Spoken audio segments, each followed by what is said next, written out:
ہم جب بھی کوئی چیز آسمان کی طرف اچھالتے ہیں تو وہ واپس زمین پر آ گرتی ہے. یہ کشش ثقل ہے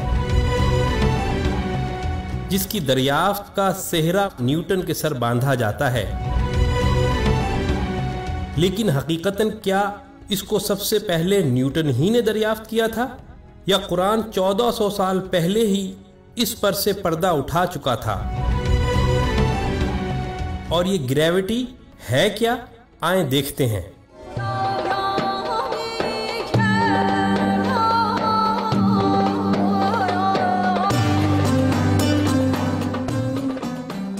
سائنسی تحقیقات کے مطابق کشش ثقل کی پیدائش اس وقت ہوئی جب کائنات صرف ایٹمی ذرات کا دھواں تھی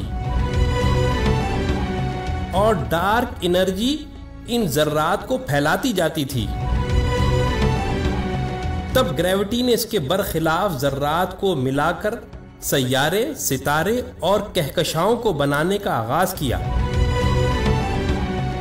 قرآن اس تاریخی حقیقت کو سورہ حامیم سجدہ میں یوں بیان کرتا ہے کہ پھر وہ آسمان کی طرف متوجہ ہوا تو اس وقت وہ صرف دھواں تھا. تب ہم نے اس کو اور زمین کو حکم دیا کہ تم دونوں وجود میں آ جاؤ، چاہے خوشی سے چاہے زبردستی. تو انہوں نے کہا ہم بخوشی حکم بجا لا کر وجود میں آتے ہیں. پھر سائنس اگلے مرحلے کا ذکر یوں کرتی ہے کہ اس کشش ثقل نے پورے آسمانی نظام کو جکڑ کر ایسا مسخر کر دیا کہ کوئی بھی اپنی جگہ سے نہیں ہٹ سکتا. اور قرآن اس مرحلے کو بھی سورہ فاطر میں یوں بیان کرتا ہے کہ بے شک اللہ نے زمین و آسمان کو مضبوطی سے تھاما اور جکڑا ہوا ہے کہ کہیں وہ اپنے مقام سے ہٹ نہ جائیں. اس کے بعد سائنس کہتی ہے کہ کشش میں جکڑنے کے ساتھ ساتھ ایک توازن بھی قائم ہو گیا.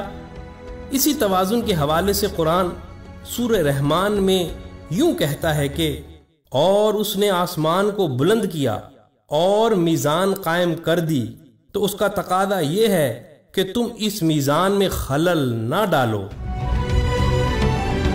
پھر سائنس اسی گریوٹی کے بارے میں کہتی ہے کہ یہ اس قدر طاقتور ہے کہ ہم زمین کی سطح اور فضا سے باہر نکل ہی نہیں سکتے جب تک کہ ہم اس گریوٹی کے خلاف انتہائی قوت استعمال نہ کریں. اسی کے لیے آج راکٹ بنائے گئے ہیں. اور اسی عظیم حقیقت کو قرآن یوں بیان کرتا ہے کہ اے گروہ جن و انس، اگر تم زمین و آسمان کی سرحدوں سے نکل کر بھاگ سکتے ہو تو پھر بھاگ کر دکھا دو، اور تم نہیں بھاگ سکتے اس لیے کہ اس کے لیے بہت قوت کی ضرورت ہے. آگے چل کر سائنس کہتی ہے کہ کائنات کی تباہی بھی اسی گریوٹی کے ختم یا کم ہونے کی وجہ سے ہوگی. قرآن اس عظیم تباہی کو قیامت کا نام دے کر سورہ حاقہ میں یوں بیان کرتا ہے کہ اور قیامت کے دن آسمان پھٹ جائے گا اور اس دن اس کی بندشیں ڈھیلی پڑ جائیں گی،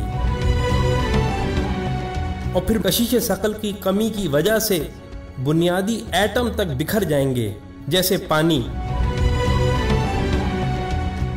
ہائیڈروجن جلتی ہے اور آکسیجن جلنے میں مدد دیتی ہے، لیکن اگر سمندر میں موجود پانی کے یہ ایٹم ٹوٹ کر الگ ہو جائیں اور پھر ان میں آگ بھی لگ جائے تو اس بھڑکنے والی آگ کا کوئی تصور بھی نہیں کر سکتا. لیکن قرآن سورہ تکویر میں اس کی بھی پیشن گوئی کرتا ہے کہ اور جب قیامت کے دن سمندر آگ سے بھڑک اٹھیں گے. مگر دکھ کی بات یہ ہے کہ مسلمانوں سمیت سب لوگ کشش ثقل کی دریافت کا صحرا نیوٹن کے سر باندھتے ہیں، اور دوسروں کو تو چھوڑیں، خود مسلمانوں تک کو یہ پتہ نہیں کہ کشش ثقل کی تمام تر ضروری تفصیلات قرآن نے آج سے 1400 سال قبل ہی دنیا کو بتا دی تھیں.